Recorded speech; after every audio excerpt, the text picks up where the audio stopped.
17 رمضان المبارک جنگ بدر اسلام کی پہلی جنگ۔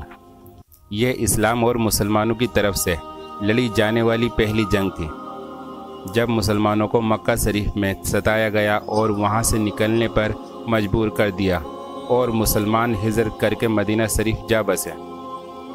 اس کے بعد بھی کافروں نے دم نہیں لیا اور طرح طرح سے پریشان کرتے رہے، تو اللہ اور اس کے رسول صلی اللہ علیہ وسلم نے مسلمانوں کو جنگ کی اجازت دی۔ یہی وہ جنگ ہے جس میں نبی صلی اللہ علیہ وسلم نے پہلے ہی فرما دیا تھا کہ کون کافر کی جگہ مرے گا۔ کافروں کی تیاری۔ یہ اسلام کی بہت ہی مشہور جنگ ہے، جس میں کافروں کی طرف سے 1000 کا لشکر تھا اور سارے کے سارے جنگ کی مکمل تیاری کے ساتھ 1000 گھوڑے اور 170 اونٹ، کھانے کی بھی کوئی دقت نہیں تھی۔ انہوں نے باندھ لیا تھا کہ ہر روز ایک امیر 10 اونٹ ذبح کر کے پورے لشکر کو کھلائے گا۔ مسلمانوں کی تیاری۔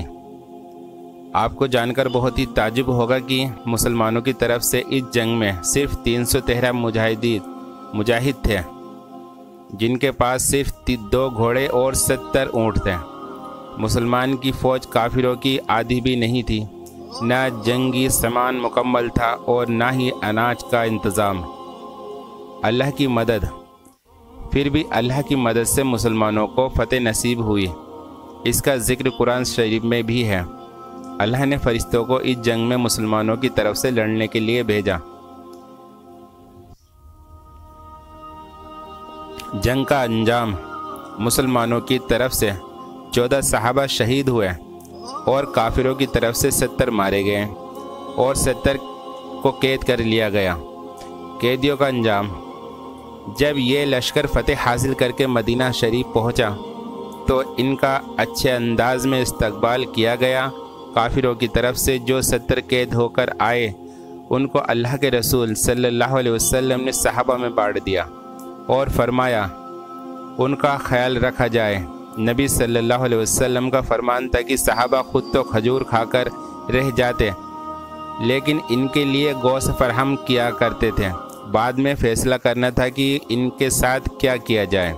کسی نے کہا ان کو قتل کر دیا جائے، کسی نے کچھ مشورہ دیا، لیکن حضرت ابوبکر رضی اللہ عنہ نے مشورہ دیا کہ مسلمانوں کی مالی حالت بہت کمزور ہے، اس لیے قیدیوں سے فدیہ لے کر انہیں چھوڑ دیا جائے، اور اس وقت 4000 درہم ایک مجرم کی قیمت لگائی گئی۔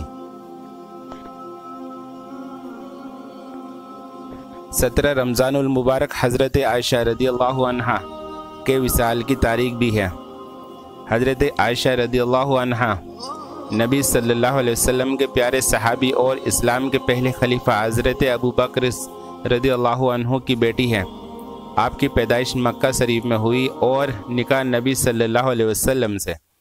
آپ نبی صلی اللہ علیہ وسلم کی بیویوں میں ایک لوتی ایسی ہے کہ ان سے نبی نے نکاح کیا اور یہ کنواری تھی۔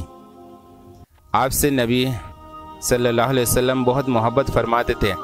جب پیارے نبی صلی اللہ علیہ وسلم نے دنیا سے پردہ فرمایا تو آپ صلی اللہ علیہ وسلم حضرت عائشہ رضی اللہ عنہ کی ہی کے حجرے کمرے میں تھے۔ آپ نبی صلی اللہ علیہ وسلم کے پردہ فرمانے کے بعد تقریباً 47 سال تک باحیات رہی۔ آپ ذہن کی بہت تیز تھی۔